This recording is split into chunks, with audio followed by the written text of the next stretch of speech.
Hi everyone and welcome to the new edition of We Are Sunderland with myself, Scott Wilson and Dom Shaw, and in conjunction as usual with our partners, the Fans Museum in Sunderland and Cospex Opticians.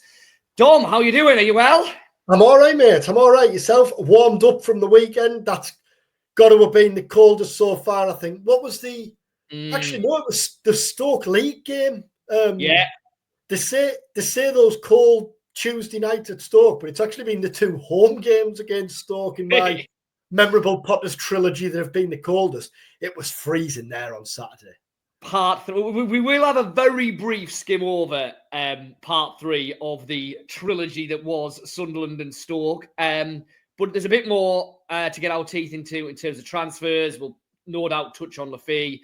Aaron Connolly, obviously, any incomers from Sunderland, and we'll have a very early kind of look ahead to the weekend. So, Dom, I mean, Sunderland going out the FA Cup's far from a disaster, is it? I guess probably the bigger disappointment for the weekend is Adji Lacey.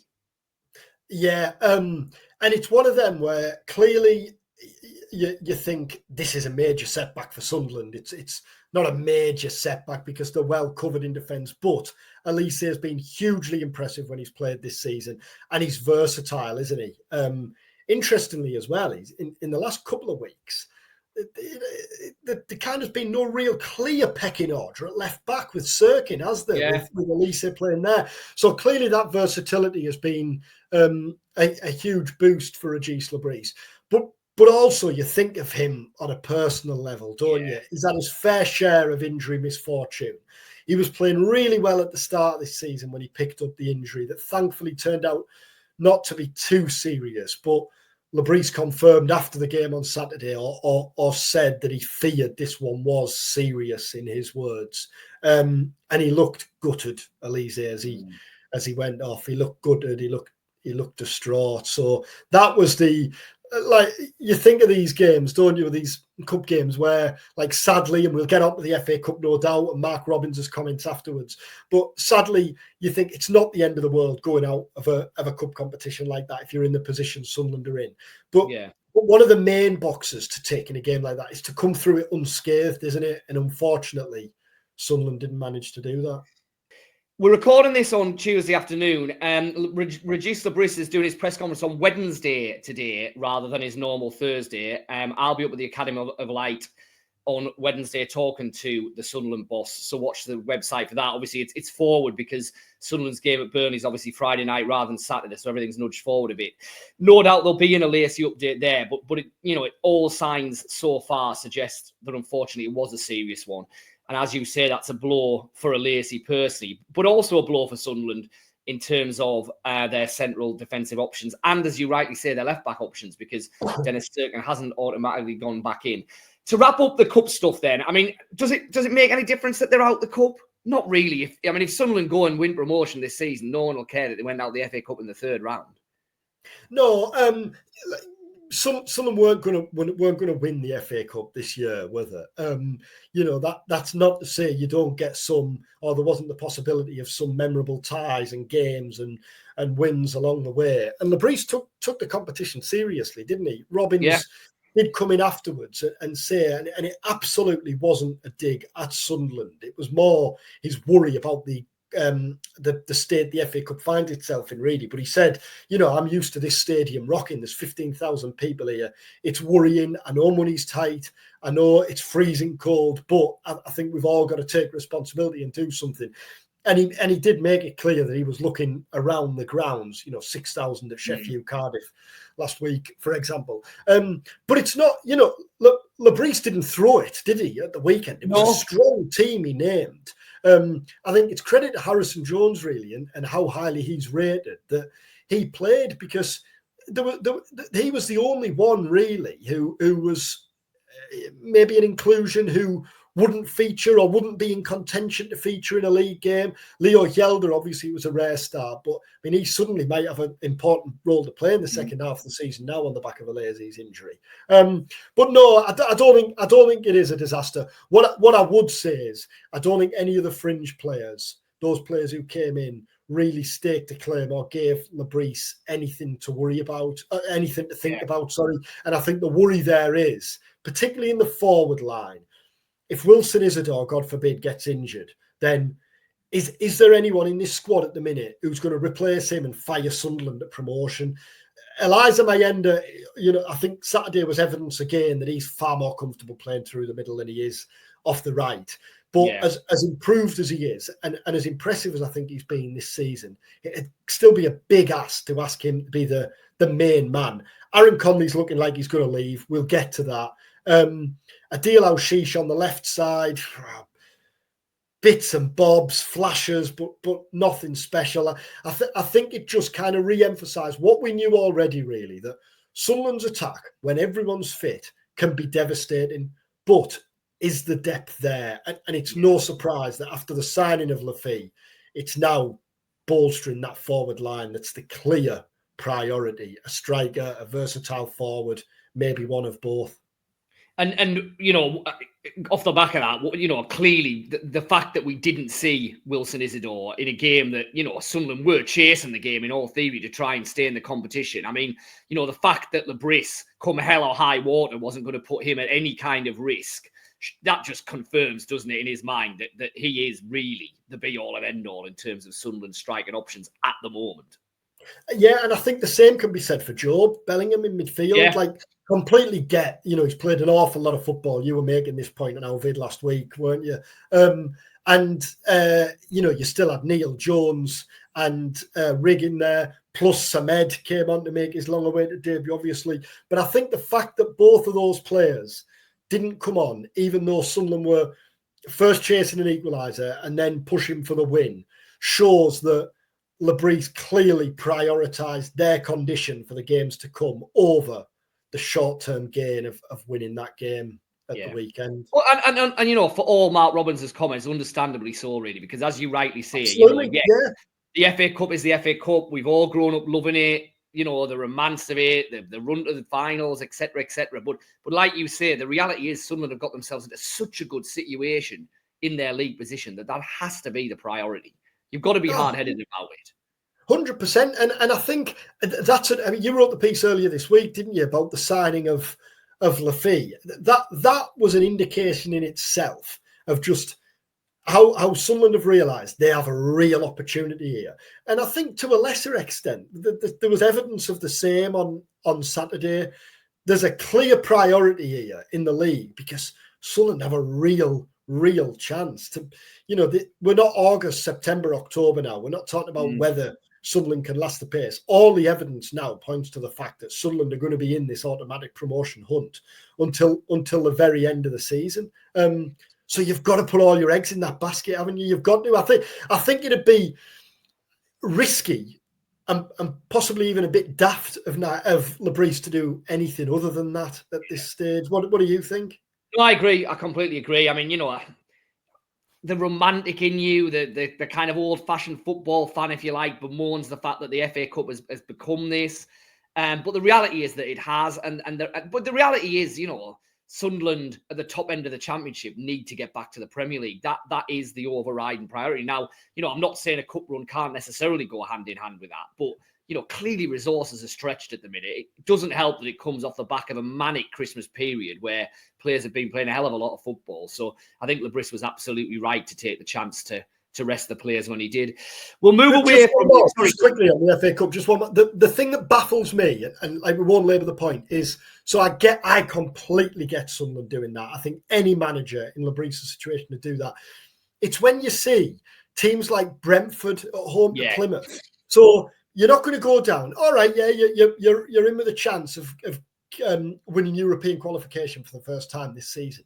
But surely the next step for a progressive club like that is to win a trophy, to go deep in an FA Cup, to go to Wembley. Like it's those teams making wholesale changes that I don't really get. Plus the Premier League calendar isn't as hectic as the Championship one. Yeah, that's what I don't get. Hopefully in a couple of seasons' time, Sunderland are back established in the Premier League. We're having the argument about let's not chuck the FA Cup, let's have a proper go at it. Right, we'll move on from the Cup though. If you're watching on our YouTube channel, then please like, subscribe, leave us a comment. It really helps in terms of getting us out there. And we love to hear what you're saying. If you're listening on the various podcast platforms that we're available on, then rate and review. And again, let us know what you're up to. Make sure you keep an eye on the We Are Sunderland site. There is still a subscription offer available. It's running along the bottom. It's cheap as chips. If you can help us out by reading our stuff on there and subscribing, then please do.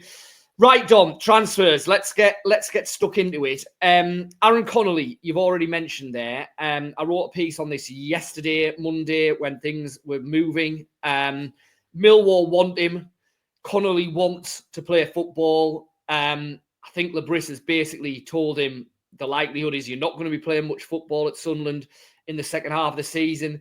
We must stress that the deal is not done yet as we sit here on Tuesday afternoon. But certainly yesterday, and I'm not aware that anything's really changed today. The indications are that Aaron Connolly will leave Sunderland this month, and it's looking, pretty likely that at the minute Millwall is going to be the club he ends up at. I mean, it just hasn't worked, has it? It just hasn't worked. We said when he came in, it was a gamble, but in some respects, it was a bit of a no-lose gamble for Sunderland because it was a short-term deal. They're not paying him fortunes. He was a free agent. So, I don't think there's any net, we're not having a go at Sunderland here for it not working. But the reality is it hasn't. No, I actually think Sunderland deserve credit for being the club to give Connolly a chance, because Connolly could very easily have become a forgotten footballer, couldn't he? Or ended up drifting further down the leagues, or going to play at a far-flung league somewhere and never getting really his personal life back on track. But it hasn't worked. It hasn't worked. And for a couple of months, it's been pretty clear, I think, that it isn't going to work. The writing was on the wall when we asked Labris about it a couple of weeks ago. And I kind of said to him, can he still play a part this season?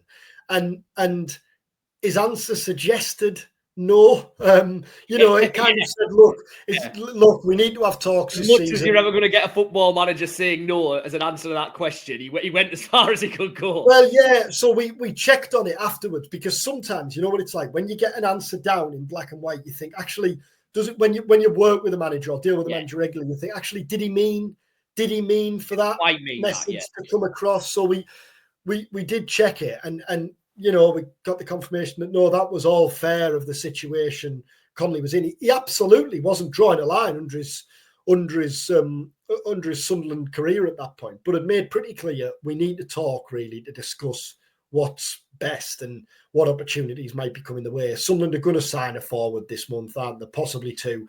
Connolly's already behind Isidore and Mayenda in the pecking order. Even Rusin's been coming on ahead of him in the last couple of weeks. It just hasn't worked out. I'm not sure from a football perspective he's the right type of forward.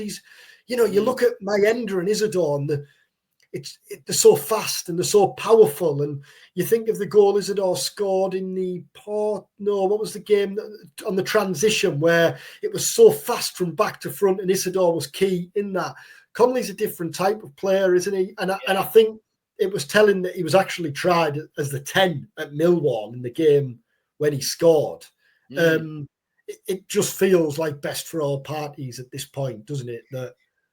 And I know we've had this conversation ad nauseum, but you mentioned it there. I mean, you would like to think that the fact that Sunderland are seemingly very willing to let him go surely means that before the end of this month, we're going to see at least one, preferably two, but at least one new striker through the door. Gotta happen. Yeah. We've said this before. I would be absolutely stagger amazed. There's a clip. Yeah, 15 minutes, 20 seconds. I would be amazed if Sunderland, if this window closes and Sunderland haven't signed a forward.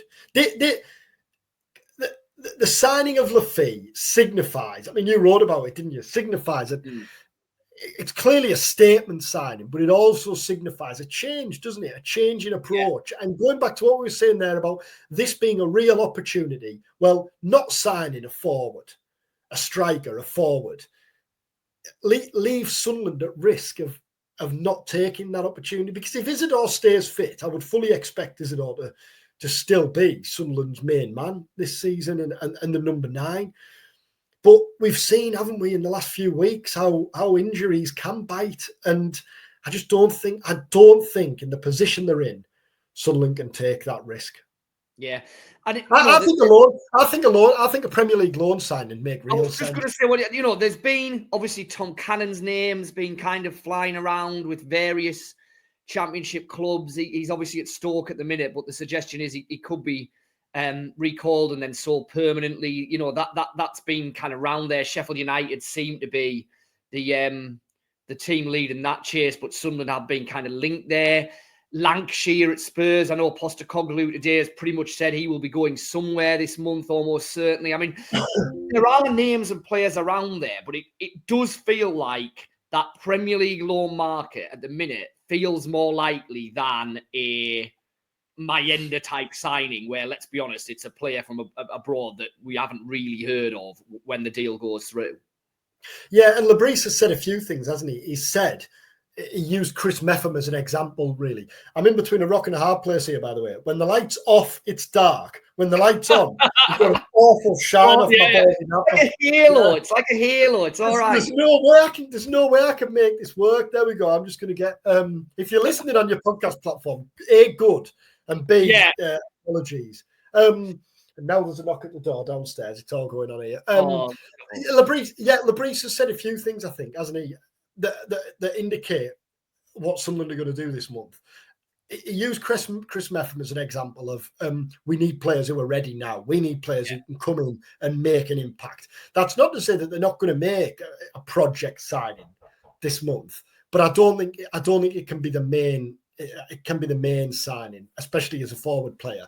But also he talked about we want to potentially looking at the Premier League loan market. But you've got to be aware of the difficulty is, can you guarantee these clubs that their player's going to come in and be the main man? So if Will Lancashire is in demand this month, can you guarantee he's going to come in and play? Because at Tottenham not going to say, well, look at Isidore. If Isidore stays fit, isn't he not going to be the main man? So I think that's the balance that Sunderland are clearly going to look to strike. We've mentioned Le Fee and obviously the deal that Sunderland have done so far in the window. Hopefully we'll get a bit more indication on this from Lebris tomorrow. And as I say, we are recording this on Tuesday. But do you expect him to be involved at Burnley? Do you expect, how ready do you think he is? I mean, he's been training, he's been playing football. He hasn't had a lot of match minutes necessarily for Roma at the start of this year and over Christmas. But you'd think he'd be pretty fit and ready to go. Well, I asked Lebris exactly that after the game on Saturday. Can he go straight in? And Lebris said yes. So, he's fit. He's been training. So I think on the back of that, I think it'd be a surprise if he wasn't in the squad. I don't think he'll start. Do you? I don't think he'll start. As long as Neil and Joe are fit, they'll be the three still. I don't think you change that at this point. So let's quickly touch on Burnley then. Big game. It's kind of crept up on us a little bit with the FA Cup and all of this, but big old game. I mean, imagine if Sunderland win at Burnley, like just a statement it sends, really, I think. And they absolutely can. They've beaten them at home this season. We've both seen Burnley play Middlesbrough this season, and they're solid, but they're not spectacular, are they? No. That's the challenge when you're facing Burnley. They're ridiculously solid. They just don't concede goals, do they? Especially at home. So that's clearly going to be the challenge for Sunderland. I mean, we joked about it a couple of weeks ago. 0-0. Yeah. You could see it. And I don't think it's a bad result for either side at all. Those fixtures are just running across the bottom there. So obviously you've got Burnley away, then Derby away, Plymouth home, Middlesbrough away, Watford home. Yeah, Burnley and Borough away are the two clear games there, aren't they? I think, and maybe this is a little bit adventurous, but if you draw those two away games and win the other three, you'd still be right there. Absolutely right there, wouldn't you, after those 5 games? We obviously, we've seen the back-to-back home wins. And the home form has been absolutely superb this season. I know you wrote a piece on that not that long ago. The away form has wobbled to a degree, hasn't it, in the last couple of months? Away from home, Sunderland haven't been as reliable as they have been at the Stadium of Light, definitely. I mean, is that a worry, or is it just the reality of a competitive league like the Championship? At some stage, you're probably going to have a little away run like that. Yeah, I think so. And I don't think they've played... So Stoke, they weren't at the best, but they should have won. They certainly shouldn't have lost. Blackburn, they concede in the last minute. So I don't think... I think when you dig a little deeper, I don't think Le Fee will be overly concerned. And this is without key players as well, especially in that Stoke game. I still think Sunderland's best result, given the manner of it, the best result of the season so far was that away win at Luton, because that was an almighty scrap. And Luton played really well that night. Rob Edwards was disillusioned afterwards because I think he kind of felt, well, we couldn't have done any more there. And Sunderland found a way to win. And I think that was the first time where I really came away and thought, like, it's not just possible that this Sunderland team might last a pace, but it's probable on this evidence. And if I think what it showed is they can also dig deep. Yeah, we know that they play some lovely football, lovely easy on the eye. They've scored some great goals this season, but they've also got another side to the game. And I think they'll need that. I mean, clearly Burnley and Luton are very different teams, but Turf Moor, Friday night, it's going to be a hot atmosphere. I think it's those sort of qualities that you need in a game like that, isn't it? And they've played big games so far this season, and we're by no means anywhere near the run-in yet. But like you say, middle of January, Friday night, against a side who, potentially they could be meeting in a playoff game come the end of the season. Hopefully it won't need that. They'll be in the top two. But it has the feel of a night that might tell us, a little bit more about this Sunderland side in terms of being able to go the distance, because, this is a big game feel and a big test. Yeah, definitely. And I still think we see Sunderland week in, week out. We know how good they are and can be. But maybe from the outside looking in, when you look at those two top four, Sunderland is still the team, the outsiders, aren't they? They're still the team that you wouldn't expect to be there. But with each week and with each positive result, it just kind of eats into that, doesn't it? And those are the three clubs will be having those thoughts as well, won't they? If you're in a race and you're in a lead pack and there's someone you're not expected to see there, just hanging in. As you're approaching the last few miles, you're going to be starting to think, aren't you? When are we going to manage to get rid of? When are we going to manage to get rid of him? Well, Sunderland are that team, and as we said, there's no signs they're going anywhere yet. But if you get results in games like this, I think it's not only the impact it has on other teams, but just the belief in the dressing room as well, and the feet and the confidence and that feel of momentum. I think Sunderland will get a result on Friday night. What do you reckon? I think it'll be 1-1. I think it'll be 1-1. 0-0, yeah. I can kind of, it's clearly going to be tight. Burnley going to do what Burnley do. They're going to be really hard to break down. They're not going to create a massive amount of chances. Sunderland are probably going to have less possession in a game, which is a relative rarity for this side. But I think they'll, you can flip that as well. I don't think Sunderland will get carved wide open. We've seen enough of this Sunderland side and this Sunderland defence to know that, they can be very hard to break down. I think it'll be a really good competitive game. I think it'll be 1-1. Well, Scott is at the Academy on Wednesday afternoon speaking to Régis Le Fee, so obviously we'll get confirmation of Adji Elise's injury there, and we will no doubt get some more news on transfers, because as we said last week, Le Fee has been pretty open, really. He's pretty good. Sunderland's plans, so I'm sure we'll get more answers there as to how the next couple of weeks are going to play out. Keep your eye on the site in the next couple of days. As Scott said while we were talking there, that offer is still running across the bottom. It's just £1 for 6 months or £12 for the full year to subscribe to We Are Sunderland. Subscribe to the channel if you haven't already, and rate and review the podcast platform as well if you're listening on there, and you don't have to see the shine on my baldy napper as we're chuntering away. And then follow from Turf Moor on Friday night as we'll have full. Yeah, it's you at Turf Moor, isn't it? Yeah, I'm there. Yeah, so good. Hopefully get a result. Thanks for watching. Thanks for listening. Enjoy the rest of your week.